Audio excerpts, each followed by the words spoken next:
TV1, TV for life. Newsfirst, face to face with Jamal Ratnayaka.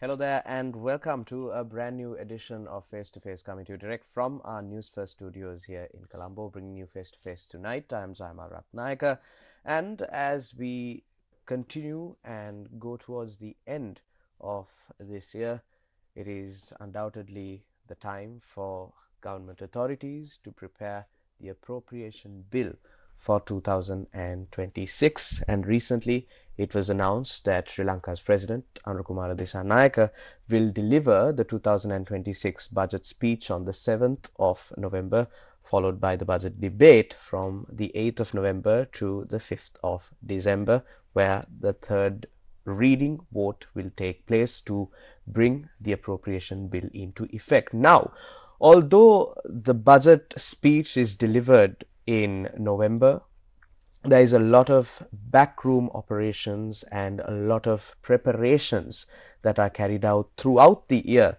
in preparation for a country's appropriation bill. To discuss this and much more, of course, I have with me this evening no stranger to the show. He is Raj Rajakulendran, lead economist from Verite Research. Good evening, Raj. Welcome back on Face to Face. Thank you for having me. So, Raj, let's talk about the budget. As I mentioned, President Anukumara Dissanayake will be presenting the budget speech on the 7th of November. However, it is no surprise that the preparations for the budget take place well before that. And Verite Research has come up with a very interesting system where you are now allowing the general public to participate by providing their recommendations, suggestions and proposals to the 2026 appropriation bill.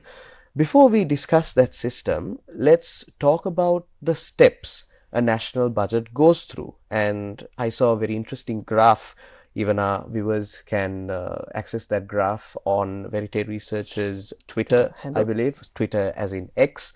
And that graph beautifully articulates the 4 stages. And if Raj can run us through the 4 stages before we go into the system. That's right. So, like you said, Jamal, the budget happens in 4 stages. That is there is the formulation stage that happens actually in mid-July. I see. And it starts off with the budget call and the budget circular, where ministries are asked to publish their budget estimates and their proposals, and the Ministry of Finance and the Treasury get together and plan medium-term forecasts and projections for the next couple of years. So that's the formulation stage. Right. And then comes the approval stage, which is where most of us are quite familiar with, which is the appropriation bill, the budget speech, the general debates and the committee stage debates. So this is where, once the formulation is done, there is a lot of discussion on approving the budget. So that's where you have the president coming in and giving the speeches. And in the coming weeks, by December, early December, you have the budget approved by the parliament. Then that's not where it stops. It's actually then the third stage, which is implementation, which is from January 2026 to December 2026, where you will be implementing said proposals, and everything that was approved, all the activities need to be implemented in that period. Right. And the last stage is audit and oversight, which is the accountability arm of the budget, where the Auditor General then comes in to evaluate how much was spent, how much progress was made, and this is again goes to Parliament for debates and review. So that is the cycle of the budget, and then again formulation starts. Understood. So that is the basic crux of how a budget is prepared, implemented, and necessary oversight by the Auditor General's department is carried out. Raj, Verite Research has introduced this new system, like we discussed earlier on. What is this new system, and why public participation? Why is that important in the preparation of a country's appropriation bill? So, like you said, something that we've been working on at Verite Research is to come up with a new way for the public to participate in the budget. Right. So basically, what does public participation mean? Public participation, in simple terms, is providing the people, the citizens of Sri Lanka, an open, easy to access and a meaningful way to be involved in the budget process. And what we are launching, and today the platform is launched, It allows you to come up and helps you write your own budget proposal, but not just that, but to vote on existing proposals on the platform. So now you have a voice. If there is a proposal that you're interested in, you can go and vote and show your support for the proposal. And that is something that Sri Lanka's budget process lacks and doesn't have. And the reason we did this is two parts. One is there is an international survey called the Open Budget Survey that looks at budgets in 125 countries. We can unpack this survey as we go on. Of course. But just to put into perspective, Sri Lanka was given a score of 7 out of 100 on public participation. 7. 7 out of 100. So we said, look, there's something that needs to be solved on this, and that is the lowest score Sri Lanka has had since the survey started. So we said this was our call to action. And the second thing is, we live in a democracy, and the people should be involved, and people should feel that their voices are heard. And how their finances are utilized. So the budget should not happen in closed doors, but the people should participate. So those are our reasons, and that's what we've built, and the platform is live now for people to access. Where in the budget cycle of the 4 stages that you elaborated earlier on, does public participation actually happen? Has Verite Research partnered with state institutions so that the proposals or the suggestions brought in by the public will be liaised or relayed to those state institutions to be considered? So public participation actually interestingly can happen in all 4 stages of the budget. So the formulation stage is what we've been discussing, is where citizens can submit proposals to the ministry. And this should actually, if you're following global standards, should be public, easy to access, and well advertised. Yes. So that's on the formulation stage. You can send in your proposals. In the approval stage, internationally, civil societies and public is sometimes invited to parliament to testify in front of the budget and give their own perspective, so that when parliamentarians vote on the budget, they have varied perspectives before they vote. All right. Then there is the implementation stage, which is where you can actually use the public to help you, because the budget is supposed to serve the people, so they can actually be involved in monitoring and tracking the budget and saying, am I getting the services actually promised to me? And in the last stage, which is audit and oversight, public can once again participate by testifying in front of the Auditor General, or even going to parliamentary committees, so inviting civil society and citizens to parliamentary committees and other oversight bodies, so that they can also testify and say how much have they actually gotten, what lacking they see in the budget. So they can actually participate in all 4 stages, and it is not just a one-off exercise that happens. Very interesting. So you mentioned Sri Lanka had a ranking of 7 out of 100 in the international budget grading system. Any particular reason why Sri Lanka has fallen short? Firstly, how is this measured, and why has Sri Lanka fallen short over the years? So I think when we try to unpack how is this measured, why Sri Lanka has fallen short becomes fairly obvious. So what this is it's called the Open Budget Survey, which is done by the International Budget Partnership and also by Verite Research, but also they do it for 125 countries. So it is a comparable benchmark and a standardized methodology that's applied to all countries. And Sri Lanka ranks, like I said, they got a score of 7 out of 100, but that puts Sri Lanka 82nd out of 125 countries. Okay. And what is even interesting is that it is not a problem. In most cases, when you see these rankings, it's sometimes clear that it's only the developed countries that are on top, the developing in the middle, and the lower developed or the low income countries on the bottom. Yes. In this case, it's not the case. There are countries like Rwanda, Kenya that are low income countries that have done a lot better than Sri Lanka and have a higher score. So how is this measured? There are 18 indicators, which I don't want to get into, but in principle, how is this measured? So in one way that public participation happens is, you can send proposals to the Ministry of Finance. Sometimes that happens, even though it's not well advertised and well talked about. You can email your proposals to the Ministry of Finance itself. But that alone is not considered public participation in the budget. What really counts is that there has to be a planned process that is open to all, that is easy to access and well advertised. And not just that, it also needs to be pushed. In the sense, the government should be actively seeking out people's opinions and also educating people about a channel like this and saying, hey, there's a channel, you can send in your proposals. Let me help you also send in proposals. And it doesn't stop there. There are two more things that need to happen, is that the government also needs to publish all of the proposals sent by citizens and have it on a public archive and a public platform. And lastly, provide feedback onto what proposals they've taken, what proposals they've not taken. So it cannot simply be a passive open the door system where you can say, hey, you can send proposals if you want, but rather a significant planned effort into saying that we actually care about the citizen's voice, and we want to give a voice to the voiceless. We also want to care about what people have to say, and we will follow through. So that is what's principally mentioned. Right. So in Sri Lanka, we are stuck in the first stage where we simply inform people with the budget speech, the budget documents, so you get a general gist of what's in the budget. But there is very little effort done to get people's voices into the budget. There is very little actively seeking out and trying to get people's budgets, and very rarely, and almost in no instance have you seen how much proposals have actually gone into the budget and how much of it was actually taken up. There is very little ministry reporting about it, even though you hear other bodies sending proposals. So if all of that is done, then we'll get a higher score. Right. But since most of it is not done, that's why we have a low score. So, taking into account public opinion and suggestions, is there a particular arm or an institution that will take it in? Is it the Ministry of Finance, or is there a task force that has been assigned this specific task of taking public opinion in when considering several proposals for the appropriation bill? How does that mechanism work? So usually we email it to, or rather the current system in Sri Lanka is through, you email it to the National Budget Department in the Ministry of Finance.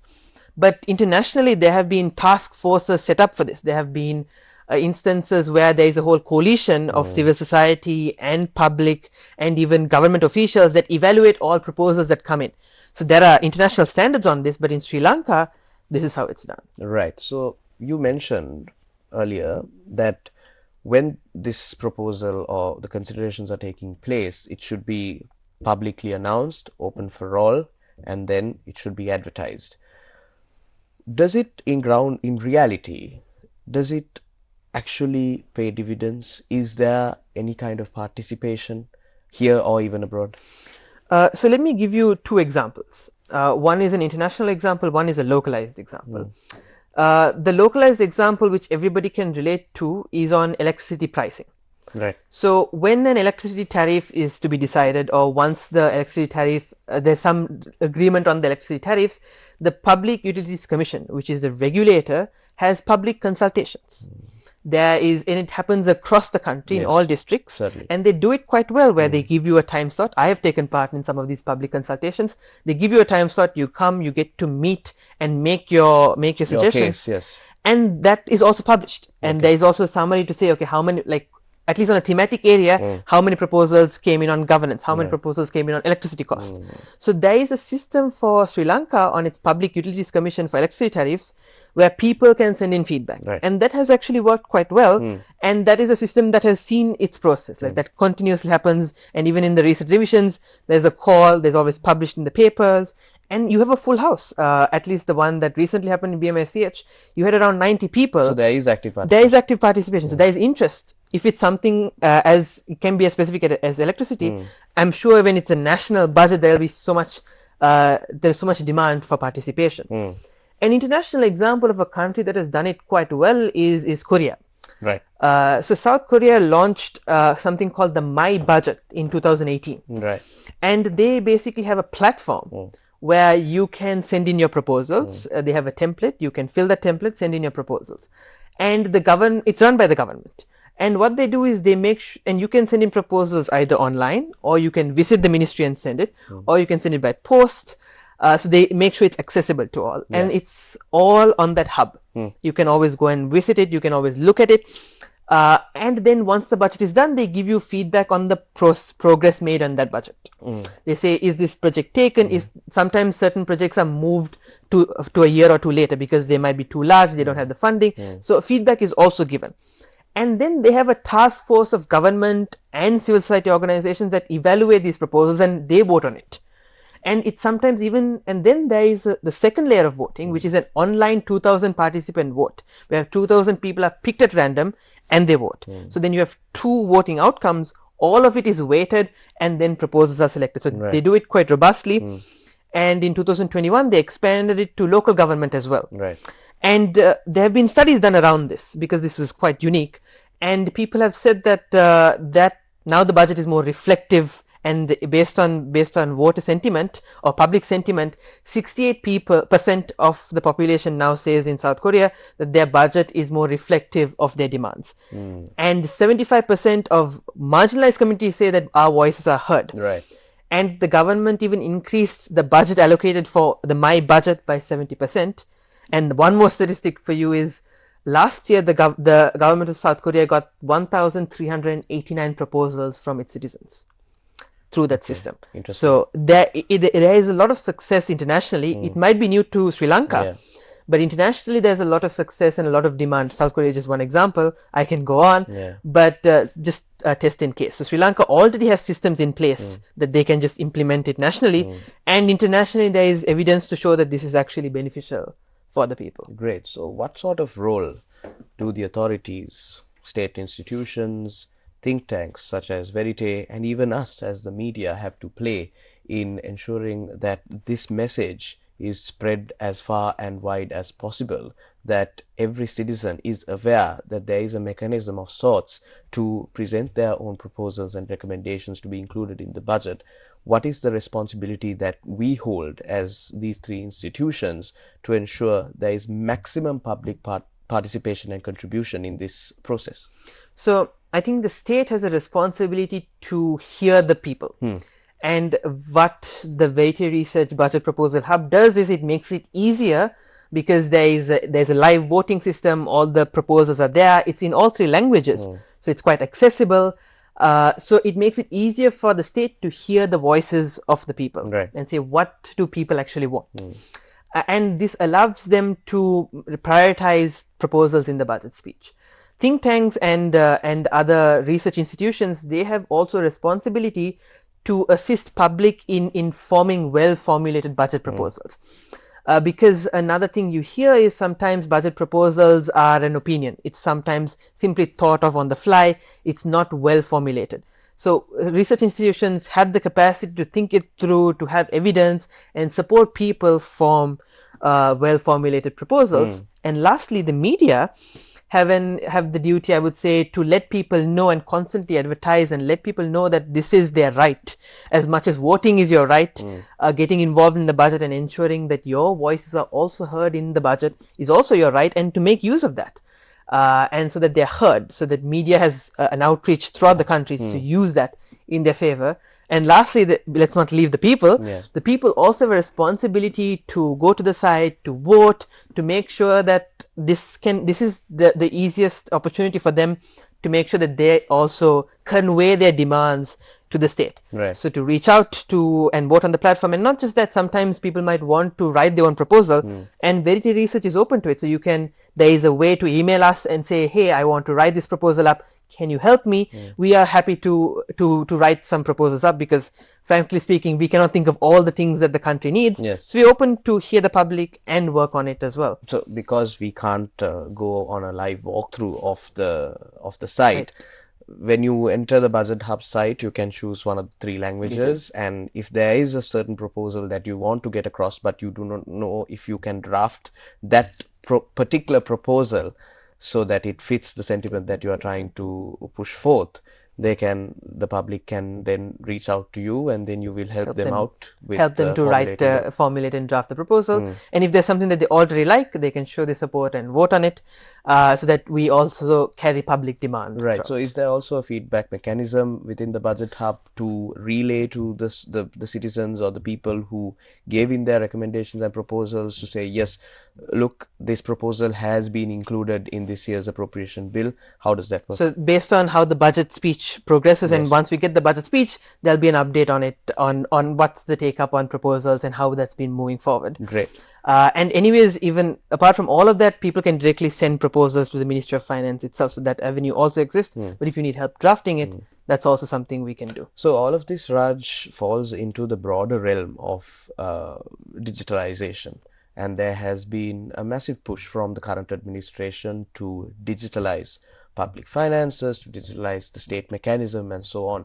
Where does this fit within the larger realm of digitalization? How can the state institutions utilize mechanisms and processes of this nature to further develop their decision-making processes, and also to effectively deliver proposals that are actually expected by the people? So especially the digitalization drive actually helps this, and this falls right in line because currently the system is such that it is done through either emailing or that's the only way around that we know. But what this hub does is this hub provides a centralized database and a centralized archive for all people to send in their proposals. We can host it, and we can continuously monitor people's demand for a proposal. And this also is in all 3 languages, so it makes sure that it's all accessible for everybody in Sri Lanka, no matter what language you speak. And this is why we also wanted to create a site instead of having the normal route of emailing. Yes. Because it makes it more transparent and centralizes everything. So this fits right well into the digitalization drive that the government is going forward. And this can be applied for other things as well. You can expand this for local government and so on and so forth. So this doesn't stop here. There is maybe a 2.0 and a 3.0 There's more to come. There's more to come. Exciting times ahead. So, Raj, let's talk about the budget now. The 2026 appropriation bill. There is much anticipation, and I'm sure because you have been studying this right throughout the preliminary processes and also towards the budget speech. Where do you expect funds to be allocated to? What are the primary elements or areas that you expect the administration to funnel a majority of the funds to? Where should the funds be ideally allocated to? Can you apprise our viewers of that as well? So with Sri Lanka, I think one of our major concerns is Sri Lanka has a higher interest cost to revenue ratio. As the majority of the revenue ends up going to make interest payments, and that is going to take us some time to get that to a lower number. So we have, unfortunately, that's going to happen in this year's budget as well. But with the remaining revenue, I think one thing that Sri Lanka needs to focus on is poverty. When you look at countries that have restructured debt and gone into a crisis, Sri Lanka stands as an outlier in the level of increase in poverty. No other country that has gone into a debt crisis have seen poverty increase so much. Right. So Sri Lanka needs to put in efforts into really bringing poverty back to pre-crisis levels. Why has that happened? So Sri Lanka's poverty levels doubled with cost of inflation doubling, cost of living doubling, and we haven't really, even though on the macroeconomic front there's growth, there is revenue, fiscal consolidation, we performed really well on the fiscal. The ground reality is different. The ground reality hasn't really remains slightly uncertain. That's right. So we need to translate these macroeconomic benefits into real benefits, and that comes in through allocating money and especially targeting well on social protection and poverty alleviation. So you expect social welfare nets to be expanded? To expand. The second thing that I expect out of the 2 things is to also improve fairness on our revenue collection. So yes, we are meeting revenue targets and we are doing well on revenue collection. It's not just how much revenue is collected, it's also how the revenue is collected.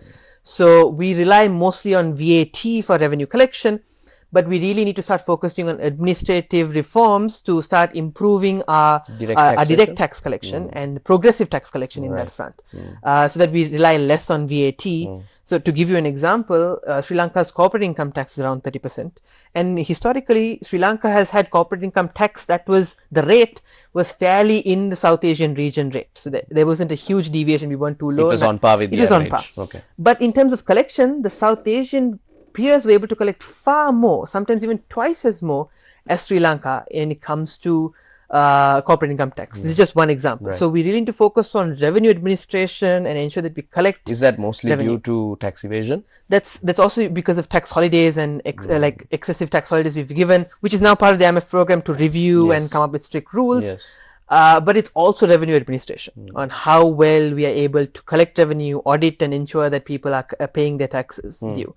So that is also an area I hope money is allocated and resources are allocated to improve revenue collection, because frankly we have exhausted most of our options on increasing rates. I see. So it is administrative reform that needs to focus on now. Okay, so talking about areas like healthcare and education, where do you expect a majority? Do you expect a majority of the funds to be allocated to those areas as well? Because there has been a call for greater investment in areas like education for many years now. Do you expect the current administration, one, to have the resources or the revenue to invest in those areas? And if so, how will they generate that wealth? So when it comes to education, Public Finance put out a post that says Sri Lanka ranks amongst the lowest in spending on education in the world. So education does need spending. There have been various manifesto promises made on education and health, but I hope there will be an increase in allocation for these sectors as well. And as we are able to bring our interest burden down, we are able to spend more on these sectors as well. Because another proposal you will see on the hub is also to remove this 13% primary expenditure limit. So currently there's a limit on how much that can be spent excluding interest. So excluding interest, there's a limit on total spending. So regardless of how much revenue you get, you can only spend 13% of GDP on primary expenditure, that is expenditure excluding interest. It falls within the IMF condition. It falls within the IMF program, and that's part of our domestic laws also. I see. So one recommendation we've put in is to remove that limit and change it to link it to revenue, such that if the government is able to collect more revenue, it should be able to spend more. So that's a proposal that's out there. So if people find that interesting, they can go and vote for it to show their support as well. But that's also one factor that's limiting spending on these areas as well. So talking about Verite research and the contribution that you have provided to society when it comes to processes like the budget hub or even innovative mechanisms like the Anuramita, what else is currently in the pipeline? What can the people expect Verite research to roll out in the near future that will help them, one, be educated on how their funds and how the economy is running, and also on the other hand to contribute and support the authorities to understand public sentiment and to be a bridge between the state and the citizenry? So of course we have launched our budget proposal hub, where the hub is right there, and the hub performs three main functions, I would say. The first function is that it basically is a conduit for the government for public participation. The hub gives people a clear, easy and accessible channel for their voices to be heard and for them to show support on certain proposals, but also help them write and submit proposals. Right. The second function that this hub does is it raises the standard and the quality of what a budget proposal is. So one thing that Verite research has been doing is called the budget promises, where we track progress on the promises made in the budget. And one thing we realized was the implementation of budget promises has been quite low. And one reason could be because budget proposals are not well formulated and not well thought out. It becomes harder to implement. So with our budget proposal hub, we are basically setting the standard of what a budget proposal should look like. So if you go to our site and download the analysis, it's usually a 4 to 5 page document that sets out the case, that sets out published analysis and research that supports the proposal. So, and our template also forces you to think about the proposal in detail and more rigorously, so that you write out a well thought out proposal. And not just that, since the hub already as of now has 5 proposals, you can download the analysis and see an example of what a budget proposal should look like ideally. So we've set the standard of what a formulated budget proposal should look like. And thirdly, we are basically we live in a democracy, so we're helping democracy by ensuring that people's voices are heard and people are seen, because now you can go vote on the budget and send your proposals, so that you can actually make sure that even people's marginalized communities are heard and seen. And because currently the way the budget works is the budget speech is read on the 7th of November this time, and that's when you will hear any budget proposal. But our hub basically allows you to at least hear the proposals that have been sent to the ministry and vote on it in advance. Before the budget speech, you get to see the proposals. So those are the 3 functions that we do with the hub. But in addition to that, as the budget comes in, we will be presenting you more data and more analysis. So if you tune in to publicfinance.lk or Verite Research, we will be doing a lot of things around the budget, where we will be providing and dissecting the appropriation bill, and when the budget speech and the budget estimates comes out, we will be telling you how much was allocated for health, how much was allocated for education, and the main numbers. So we will be dissecting the budget into digestible formats so that it becomes easy for the people. Awareness and education. Awareness and Right. education. Unfortunately, we are coming towards the close of tonight's episode. However, I must ask you, as the lead economist of Verite Research, being involved in all of these matters, all things economy, how do you view Sri Lanka's economic progress under the current administration? Because with September rolling in, towards the end of September, it will be 1 year since the current president ascended into the presidency. And later on, it will be an entire year since a new government was elected in parliament as well. How has the track record been, according to your opinion as the lead economist, on how the government has managed its challenges and the wins that it has achieved?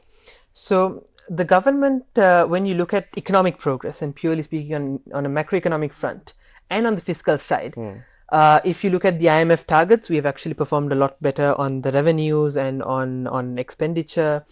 The only fiscal target which we've not performed as well is the interest cost to revenue. And on the growth side, we are overperforming the IMF targets. On growth, we've recorded 5%, and even just now the Q2 data has come out. We are well into the closer to 5% for Q2 2025. So we're doing good on the macroeconomic and on the fiscal front.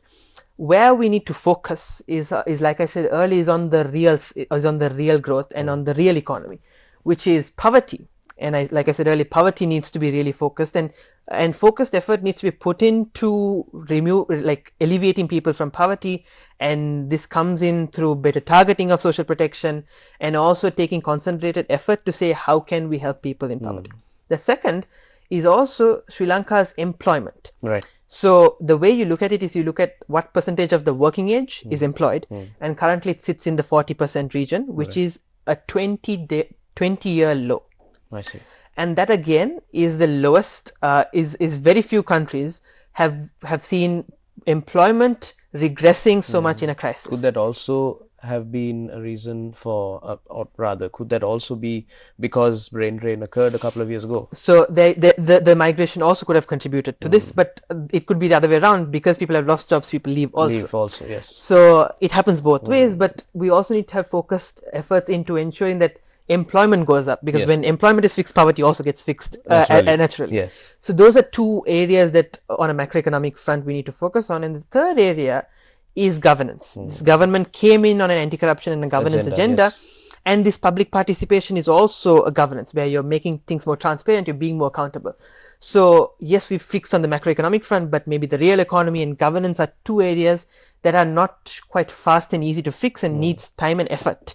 So this is continued progress, but a very good assessment of the government can be made when they come up with their budget speech, because like you said, they've had a year to sit, learn the systems.